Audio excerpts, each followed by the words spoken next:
Hello everyone. Welcome back to another Commander review for Magic the Gathering. Today we are still in the Champions of Kamigawa set, but we're almost done with this set, and it has been a very big set to cover. But today we're talking about Shisato Whispering Hunger, who is a legendary snake warrior. It's a 2/2, and it has a mana value of 4, 3, and a green mana.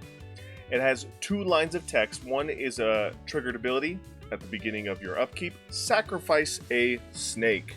Let me just make sure I am reading the correct Oracle text if there's any changes. At the beginning of your upkeep, sacrifice a snake. Boom. Very, very simple triggered ability.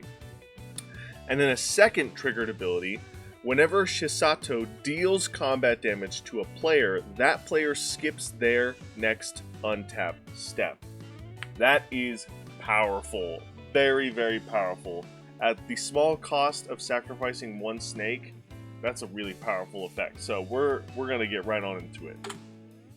No card rulings for this commander. Very straightforward. Eat snakes and make it so your opponents can't play the game. A card I chose to synergize is Sosuke's Summoning. I did look this up. I don't remember... we're going to talk about Sosuke next, but I did look this up on the pronunciation. That it is Sosuke, because I was going to say Sosuke, but it's Sosuke. Sosuke Summons is a cool sorcery, just puts snakes into play, but it can let you bring this card back to your hand when non-token snakes come into play, which, if you're playing Snake Tribal, is going to happen a lot. So this is a great way to continuously make snake tokens in your deck. Of course, the deck that I am building for this commander is a mono-green Snake Tribal deck, which I think is going to be a lot of fun.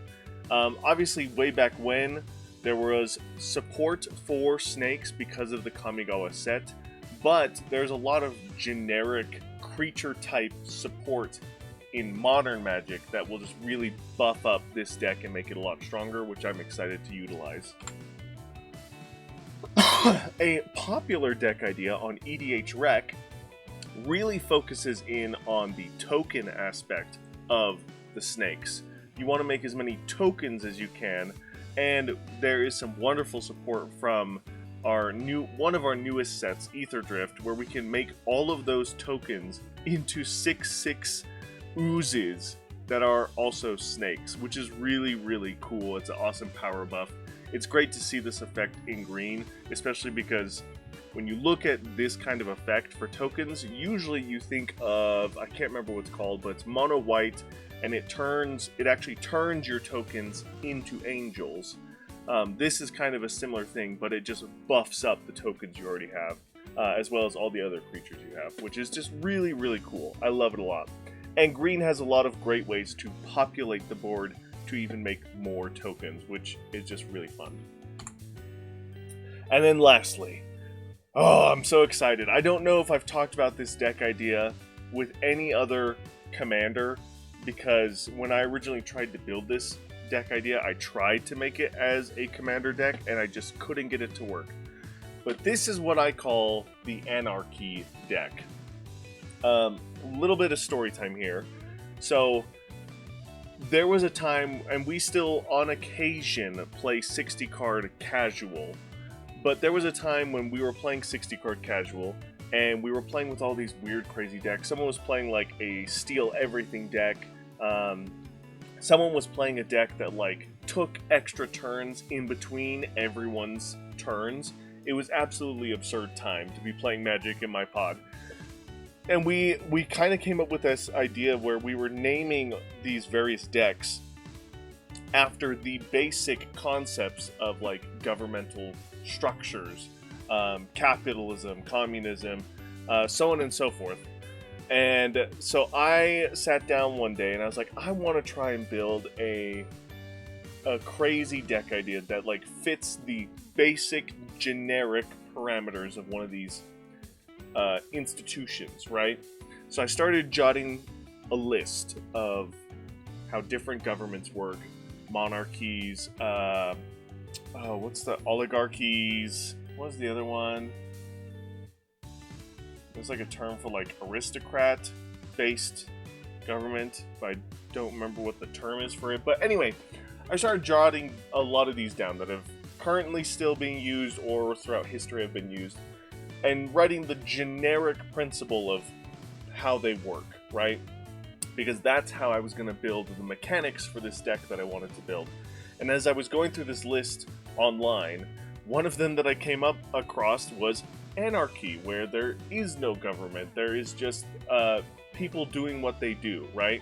And so I was like, oh, well, that seems kind of interesting. Like, how would I build an Anarchy deck in Magic the Gathering? A deck that doesn't utilize the structure of the game, essentially, is what I came up with. And so I came up with this weird, crazy, generic, very casual 60-card deck where I essentially break the game. And I run cards like Eon Hub and Sands of Time, where there are no more upkeeps, there are no more untap steps, and the game just essentially stops. And it's absolutely crazy. So when I was originally building this deck idea, I was trying to build it for Commander, but I didn't really know how to do it because obviously it's a singleton format, which makes things difficult. I have to run a lot of tutors to make it work. I didn't know what commander I wanted to use, and because there were so little cards that did what I wanted to do, I ended up building it as one of the casual 60-card decks. But it is one of my favorite decks that I've ever built and I've ever played with. It is so much fun to play with, and it actually works really well. Of course, it's not really legal except for casual tables, but it is so much fun. It is one of my favorite decks I've ever built in my entirety of playing this game. And I think it could be possible to build it with Shisato. I'm going to need a lot of help on this one. We're going to have to talk about this one in the comments. But the idea is to build this Anarchy deck where we essentially make it impossible for anyone but ourselves to play the game, because we break the game for everyone else. And the biggest trick with this deck when I was building it in 60 card was, if there are no more upkeeps and there are no more untap steps, how do I win the game? Well, essentially what I did is I focused on building around an artifact that let me, on my end step, untap artifacts. And that's how I was able to untap my lands, so then I can continue playing spells on my main phase, etc., etc. And there is some effects like that in green. Very little, but there are some effects like that in green. So I think you could maybe build some sort of weird deck where you essentially break the game, except for you, who can still play the game, in green, but it's got to be green artifacts. And I don't know how we would build this. Maybe it would be easier to do in blue artifacts or white artifacts, but when I was trying to look up things that helped you play the game on your end step, then I kind of found some stuff in green. So that's the way I went, and obviously you got to be green because it's Shisato, so you have to be green if you're doing this in Commander. But I would love to hear your guys' thoughts on this. How would you build a Commander deck that focuses on these two cards, Eon Hub and Sands of Time, where you are trying to break the game? And there are other cards in there. There's one that makes it so all your basic land types tap for different colors of mana, essentially. And it has a cumulative upkeep cost, but you don't have to worry about the cumulative upkeep cost because there's no more upkeeps thanks to Eon Hub.